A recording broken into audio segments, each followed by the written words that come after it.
이 시간에 하나님의 말씀 보겠습니다. 하나님의 말씀은 고린도후서 10장의 말씀입니다. 고린도후서 10장 1절에서 마지막 절인 18절까지. 제가 가진 성경책은 신약성경 296페이지에 있는데요. 몸이 불편하지 않으신 분들은 다 같이 자리에서 일어나셔서 저와 여러분 한 절씩 교독하도록 하겠습니다. 고린도후서 10장 1절에서 18절입니다. 제가 먼저 읽겠습니다. 너희를 대면하면 유순하고 떠나 있으면 너희에 대하여 담대한 나 바울은 이제 그리스도의 온유와 관용으로 친히 너희를 권하고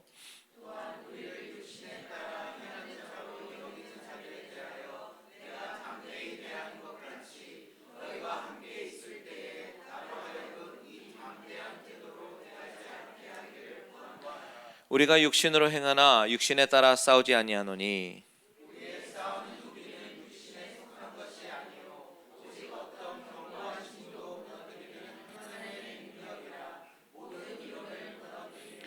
하나님 아는 것을 대적하여 높아진 것을 다 무너뜨리고 모든 생각을 사로잡아 그리스도에게 복종하게 하니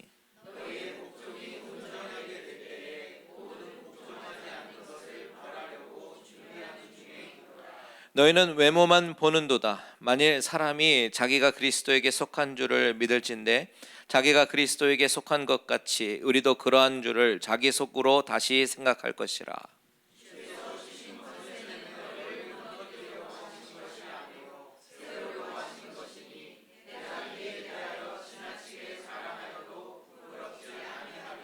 이는 내가 편지들로 너희를 놀라게 하려는 것 같이 생각하지 않게 함이라.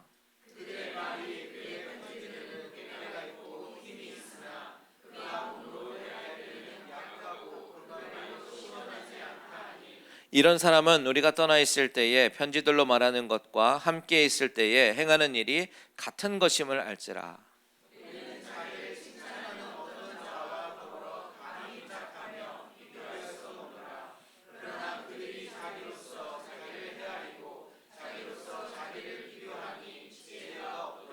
그러나 우리는 분수 이상의 자랑을 하지 않고 오직 하나님이 우리에게 나누어 주신 그 범위의 한계를 따라 하노니 곧 너희에게까지 이르는 것이라.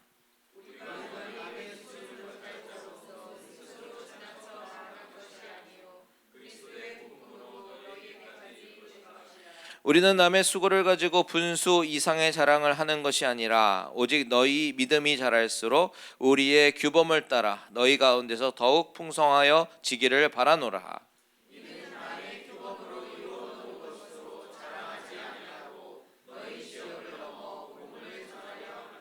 자랑하는 자는 주 안에서 자랑할지니라.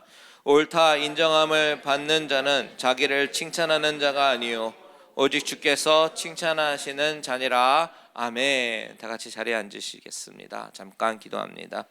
하나님 아버지, 이 시간에 하나님의 말씀을 묵상을 하고 같이 나누려고 하는데 성령께서 우리 마음속에 감동을 주사 이 말씀이 성령이 주시는 지혜로 말미암아 깨닫게 하시고 또한 우리에게 믿음을 주사 그 믿음으로 말미암아 순종하며 말씀대로 살아가도록 인도하여 주시옵소서. 예수님의 이름으로 기도합니다. 아멘. 아멘. 자, 우리가 고린도후서라는 이 책을 벌써 시작한 지 좀 됐어요. 이 고린도후서는 총 13장이 있는데 오늘이 벌써 10장을 가고 있단 말이죠.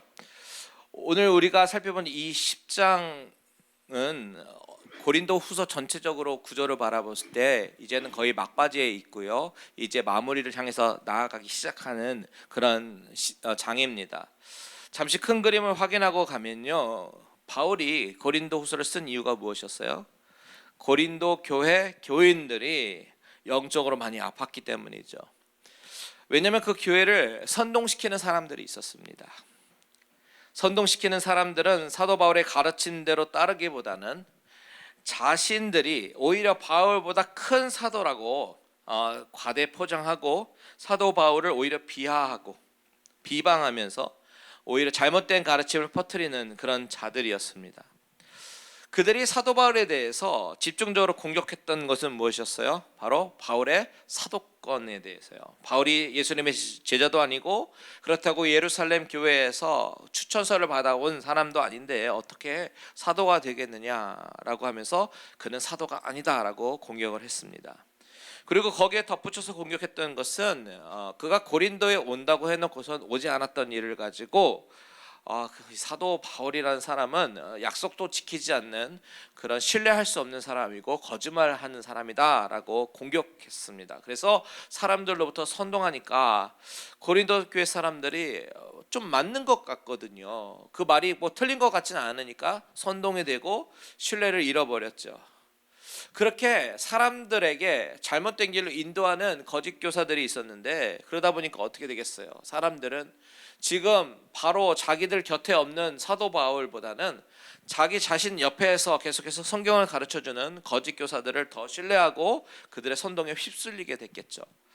그래서 바울은 편지를 쓰게 됩니다. 이 편지는 네 번째 편지인데, 고린도 후서를 통해서 초반부에 보면 자신이 얼마나 고린도 교인들을 사랑하는지 그 사랑한, 진실하게 사랑하는 그 마음을 담아서 표현을 했습니다. 그리고 바울이 고린도 방문을 연기한 이유에 대해서도 설명을 했고요. 그것은 오히려 연기한 이유는 오히려 그들을 사랑하기 때문에 연기했다, 그렇게 변론합니다. 그리고 그것이 하나님의 인도하심이었음을 이야기했죠. 그러면서 바울은 고린도 교인들에게 참 주옥과 같은 권면들도 많이 했습니다. 예를 들면 바울이 말하기를 우리가 주목해야 하는 것은 겉사람이 아니다, 속사람이다 라고 얘기도 했고요. 그리고 우리는 그리스도라는 보배를 담은 그런 질그릇과 같은 사람들이다 라고 권면도 했습니다. 그리고 우리가 바로 살아계신 하나님의 거룩한 성전임을 또 강조하기도 했죠. 바울은요, 이렇게 자신의 사랑을 담아서 고린도 교인들에게 격려하고 위로하고 권면을 하는데요, 이렇게 네 번째 편지를 써가면서까지 고린도 교인들에게 편지를 쓰는 이유는 바로 그들을 진심으로 사랑했기 때문입니다. 지금은 사라진 중간 편지를 통해서 호통을 치기도 했어요. 그런데 그것이 이내 후회가 되니까 내가 너무 심하게 편지를 보냈나 보다 하고 자책하며 후회하기도 했었습니다. 그런데 그런 바울의 진심이 통했는지 고린도 교인들 가운데서는 그 편지를 읽고 회개하고 돌이킨 자들이 있었는데요, 그 소식을 디도를 통해서 얘기를 듣고 너무나도 행복하고 너무나도 기뻐했었습니다. 그리고 나서 지난주와 지지난주에 살펴봤던 연보에 관한 이야기를 바울이 갑자기 꺼내드는 이유는 너희들이 회개를 했다면 이제 그 증거를 보이라 라고 이야기를 하죠. 바울의 목적은 돈이 아니었습니다. 돈이 아니라 그들이 하나님으로부터 축복의 통로로 쓰임받기를 원했던 것이었고, 그리고 그들이 드리는 연보를 통해서 오직 하나님만 드러나시기를 원했던 그런 것이었습니다. 그리고 나서 오늘 저와 여러분이 읽은 10장으로 넘어오게 되는데, 참 이상한 것은 이 10장부터는 그 전에 이야기했던 바울의 논조와 조금 뉘앙스가 다른 것을 우리가 발견합니다. 이전에 말했던 어투와는 좀 다른 어투로 이야기하고 있어요. 왜 고린도 후서 초반에 보면 바울이 사랑을 표현하고 애정 어린 말투로 권면을 했잖아요.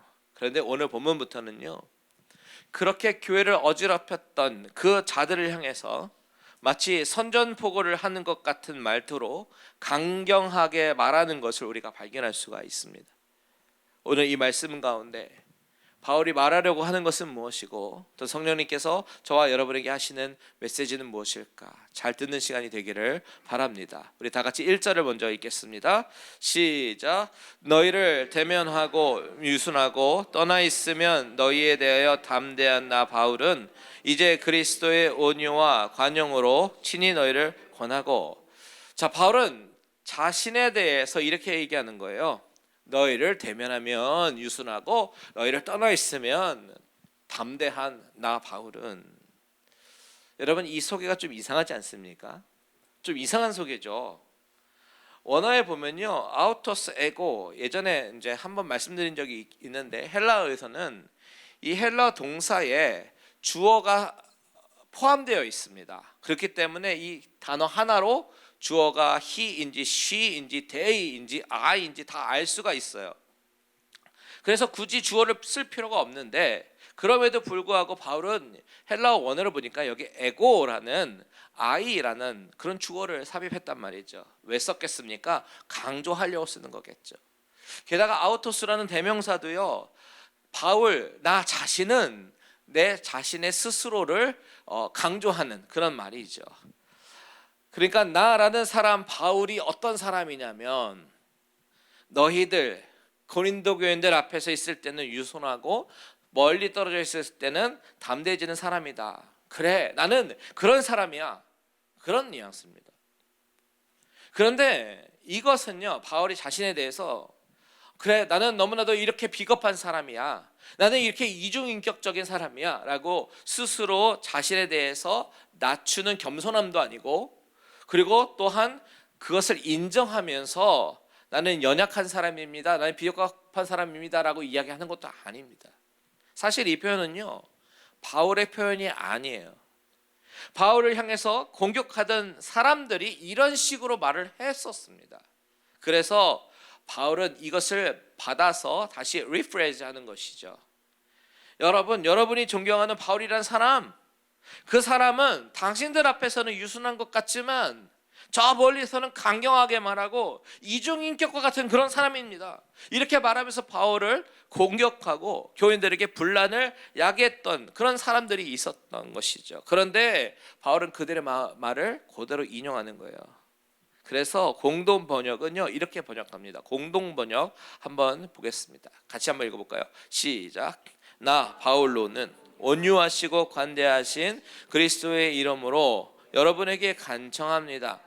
나는 여러분과 대면하고 있을 때에는 유순하지만 떨어져 있을 때에는 강경하다는 말을 듣습니다. 자, 내가 이렇다고 사람들이 이야기한다라는 것이죠. 사람 앞에서의 모습하고 뒤에서의 모습이 다른 사람이다라고 말하고 다니는 것을 들었다는 것이죠. 아마도 그들이 그렇게 이야기하는 것은 바울이 회개를 촉구했던 그 중간 편지 때문일지도 몰라요. 중간 편지에서 바울의 어투를 보니까 너무나도 강경하게 이야기한단 말이죠. 그래서 그렇게 이야기했을 수도 있습니다. 봐라, 이 사람이 이렇게 이중적인 사람이다 라고 비난을 하는 것이죠. 10절도 한번 보세요. 10절에 바울은 그들의 비난을 또다시 한번 언급하는데 이렇게 얘기하죠. 그들의 말이, 여기서 그들의 말이라고 하는 것은 비방하는 그 사람들을 이야기하는 거고요. 그 뒤에 그의 편지들, 여기서 그는 바울의 편지를 얘기하는 거예요. 그러니까 비방하는 사람들의 말이, 바울의 편지들은 무게가 있고 힘이 있지만 그가 몸으로 대할 때는 약하고 그 말도 별로 시원치 않다라고 비방하는 사람들이 이렇게 얘기했다는 것이죠. 자, 편지로서는 무게가 있고 힘이 있게 이야기하지만, 강경하게 이야기하지만 사실 실제로 대면할 때는 말 어눌한 사람이야, 유약한 모습을 보여 라고 이야기했다는 거예요. 바울은요, 알고 있었어요. 사람들이, 자신을 비방하는 사람들이 자신에 대해서 뭐라고 이야기하는지 알았습니다. 여러분, 만약에 어떤 사람이 나에 대해서 비방을 하고 뒷담화를 하는 것을 우리가 알았다면 기분이 어떻습니까? 매우 불쾌하고 기분이 나쁠 거예요. 그리고 대개 우리는요, 그들과 똑같이 안갚음하려고 할 것입니다. 그것이 우리가 가지고 있는 본성이에요. 그런데 바울은 그런 상황 속에서 어떻게 반응하고 있는가? 1절로 다시 돌아가서 후반절부터 보면요, 나 바울은 예수님의 온유하심과 관용하심의 성품으로 여러분들에게 권면하겠습니다 라고 얘기한단 말이죠. 바울은 흥분하지 않고 나지막한 목소리로, 하지만 견고한 음성으로 내가 여러분에게 권면하겠는데 바로 예수님의 온유하심과 관용하심으로 권면하겠다라고 말합니다. 그런데 여기서 우리가 오해하지 말아야 되는 것은, 바울이 자신에게 쏟아지는 화살을 맞고도 굳이 꾹꾹 참고 인내한다, 그런 뜻은 아니에요. 우리가 온유하다라는 단어를 종종 오해할 때가 있습니다. 온유는요, 무조건 부드러운 것을 이야기하지 않습니까? 무조건 참는 것을 이야기하지 않습니다. 부드러움으로 표현되는 겉모습과는 달리 인싸에 대해서는 분명한 목표를 알고 있는 것이죠. 다시 말해서 너무 착해서 이용당하고 사람들로부터 무시를 받으면서까지 하는 그런 모습은 온유가 아닙니다. 이 온유라는 단어를 헬라어로 보면 프라우테스라고 이야기하는데, 이 성품은요 겸손에 가까운 단어예요. 여러분, 겸손이라고 하는 것은 내가 강하고 능력이 있는 사람이 겸손할 수 있는 것이죠. 충분히 능력이 있음에도, 충분히 강함에도 나의 강함을 드러내지 않고 나를 낮추는 것이 겸손함입니다. 지금 바울의 모습 속에서는 나를 공격하고 때리는 사람을 향해서 맞으면서 그저 그냥 헤헤 웃어주는 그런 바보스러운 착함이 아니라, 내가 그들과 똑같이 흥분하고 대들고 싸우지는 않을지라도, 그런 모습은 아니더라도 마음의 중심을 잡고 나지막한 목소리로 경고하고 있는 듯한 그런 모습이다라는 것이죠. 2절을 볼까요? 2절도 공동번역으로 한번 보겠습니다. 공동번역으로 다시 시작. 나는 물론 우리를 보고 속된 생활을 한다고 헐뜯는 자들에 대해서는 강경한 태도를 가질 작정입니다. 그러나 여러분을 만나서는 그와 같은 강경한 태도로 대하지 않게 되었으면 합니다. 자, 마치 선전포고를 하는 것 같은 그런 모습이 보이지 않습니까? 이렇게 바울의 말투가 변했습니다.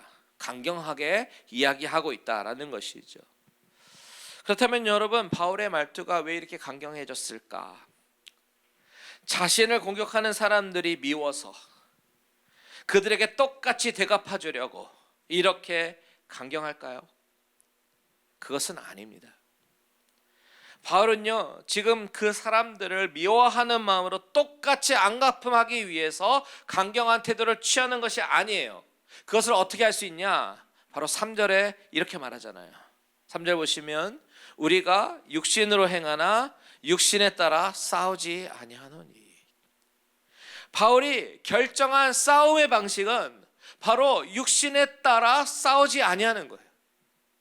여기서 육신이라고 하는 것은 세상에 속한 우리의 육체를 말하는 것이겠죠. 그래서 번역하기에 따라서 NIV 버전은 뭐라고 번역했냐면 We live in the world라고 번역합니다. 이 세상이라는 것이죠. 우리가 발을 딛고 사는 이 세상의 방식, 육신의 방식, 이것으로 싸우지 아니한다라고 얘기하는 것입니다. 여러분, 바울이 만약에 자신을 비방한 사람들이 미워서 그들과 똑같은 방식으로 싸울 요량이 있었더라면 똑같이 그들을 향해서 욕했을 것이고 흉을 봤을 것이고 세상의 방법으로 싸웠을 것입니다. 그런데 바울이 싸우는 이 방식을 보세요. 바울이 선택한 싸움의 방식은 그들과 똑같은 세상적인 방법으로 싸우려고 하는 것이 아니라 하나님의 능력으로 싸우겠다라고 이야기한단 말이죠. 이것이 바로 오늘 우리가 주목해 봐야 되는 것입니다. 3절에서 5절 다 같이 읽겠습니다. 시작. 우리가 육신으로 행하나 육신에 따라 싸우지 아니하노니 우리의 싸우는 무기는 육신에 속한 것이 아니요 오직 어떤 견고한 진도 무너뜨리는 하나님의 능력이라. 모든 이론을 무너뜨리며 하나님을 아는 것을 대적하여 높아진 것을 다 무너뜨리고 모든 생각을 사로잡아 그리스도에게 복종하게 하니. 자, 우리가 육신으로 행하나 육신에 따라 싸우지 않겠다라고 말합니다. 여기서 육신으로 행하나라는 말은 in the flesh, in the world, 세상에 속한, 육안에 속해서 행동하고 살고 있지만 we do not war according to the flesh, 육적인 방법으로는 싸우진 않겠다. 그러면 어떤 방법으로 싸워요? 어떤 무기로 씁니까? 4절에 보니까 오직 어떠한 견고해진도 무너뜨리는 뭐예요? 하나님의 능력이에요. 아무리 견고한 성읍이라고 할지라도 하나님의 능력 앞에서는 아무 소용이 없는데 바울은 그 하나님의 능력을 붙잡고 나가서 싸우겠다라고 말합니다. 여러분, 바울이 이렇게 이야기하는 것은 무엇 때문일까요? 이 싸움을 바울은 육적인 싸움으로 보고 있지 않다라는 것이겠죠. 그들이 나를 비방하고 대적합니다. 그런데 그것에 기분이 나쁘니까 똑같이 안갚음하고 대갚아주는 싸움은 육적인 싸움입니다. 그런데 바울은 이것을 육적인 싸움의 대상으로 보고 있는 것이 아니라 이 싸움의 원인은 바로 그들을 사로잡고 있는 교만이라는 이 사실을 정확하게 깨트리고 있는 거예요. 보세요 여러분, 바울을 비방하는 사람들은 어떤 마음과 생각을 갖고 있는가? 12절을 먼저 볼까요? 12절. 우리는 자기를 칭찬하는 어떤 자와 더불어 감히 짝하며 비교할 수 없노라. 그러나 그들이 자기로서 자기를 헤아리고 자기로서 자기를 비교하니 지혜가 없도다. 자, 자기를 칭찬하는 어떤 자라는 단어가 나오죠. 이 사람들은 자화자찬하는 사람들입니다. 그러면서 남은 깎아내리는 그런 교만한 사람입니다. 그런데 바울은 반면에 13절에 보니까 그러나 우리는 분수 이상의 자랑을 하지 않고 오직 하나님이 우리에게 나눠주신 그 범위의 한계를 따라 하노니 곧 너희에게까지 이르는 것이라. 바울도 자랑을 하긴 합니다. 자랑을 하긴 하는데 그 자랑함이 바로 하나님이 정하신 그 범위, 그 한계 안에서 자랑을 한다라고 말합니다. 분수를 알고 분수 이상을 자랑하지 않는다라고 얘기하죠. 자, 이 바울의 변론을 역으로 추적해서 생각해 보면 그러면 그 사람들은 어떤 사람들이라는 거예요? 자기의 분수 이상으로 자랑하는 사람들이라는 것이죠. 이것이 그들의 실체입니다. 이들은 자랑하기를 좋아하는 것 같아요. 자신을 드러내기를 좋아하고 사람들로부터 인정받기를 좋아하고 나의 능력으로 다른 사람을 짓누르는 것을 즐기는 사람이었던 것 같습니다. 그리고 우리는 이것을 교만이라고 부릅니다. 나를 드러내기 위해서, 나의 공적을 드러내기 위해서 다른 사람을 짓누르려고 하고 분수 이상으로 자랑하는 사람들, 그런 사람들을 말이죠.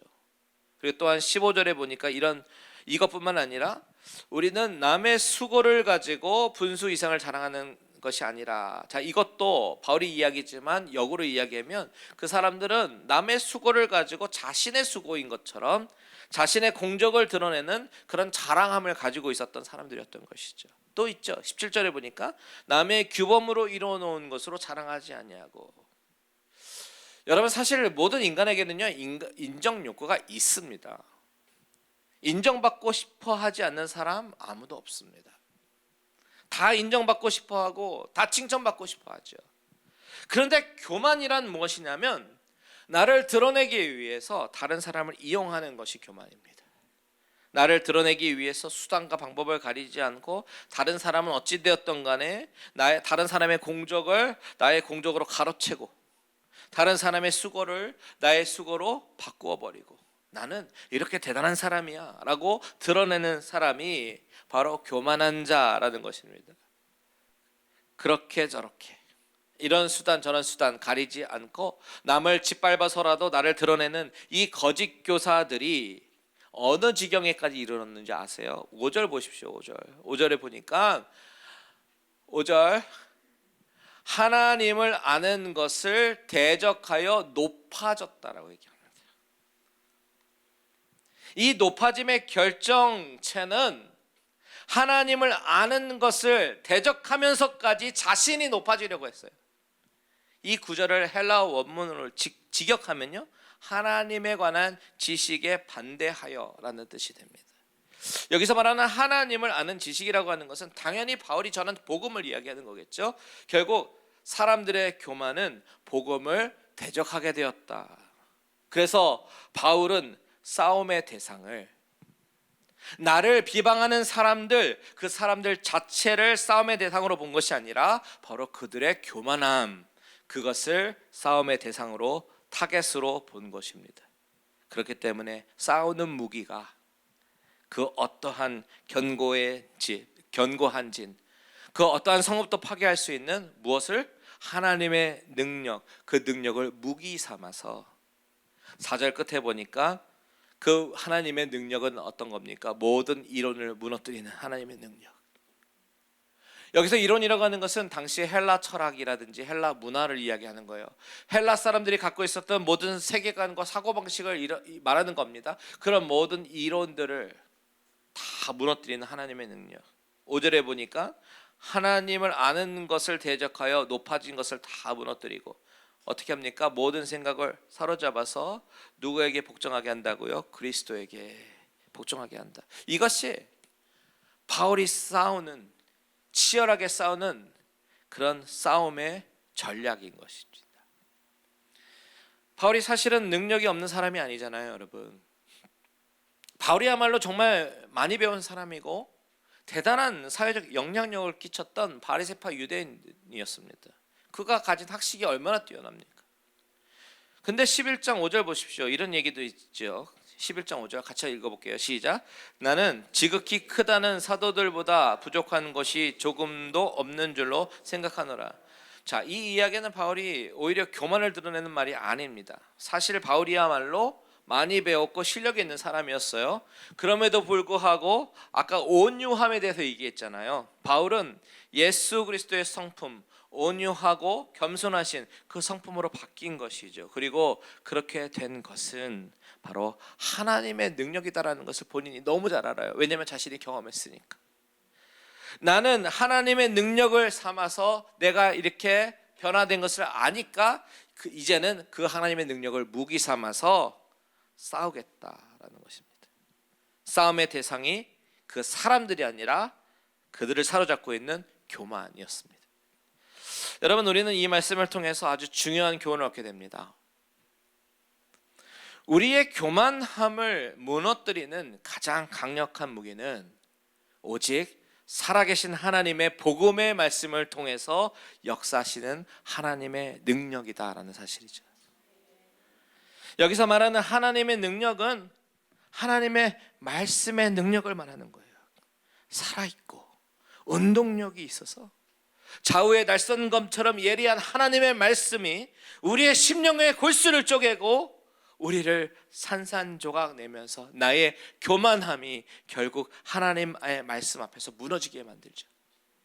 바로 이것이 정말 수세기 동안에 수많은 회심자들을 만들어낸 하나님의 복음의 능력인 줄 믿습니다.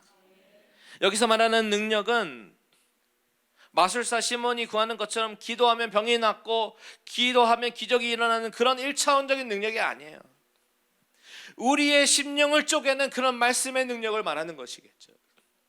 그런데 우리는 늘 무엇을 구합니까?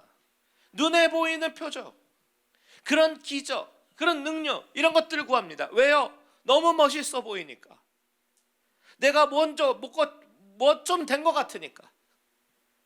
그런데 여러분, 교만 중에 가장 무서운 교만은 바로 영적인 교만입니다.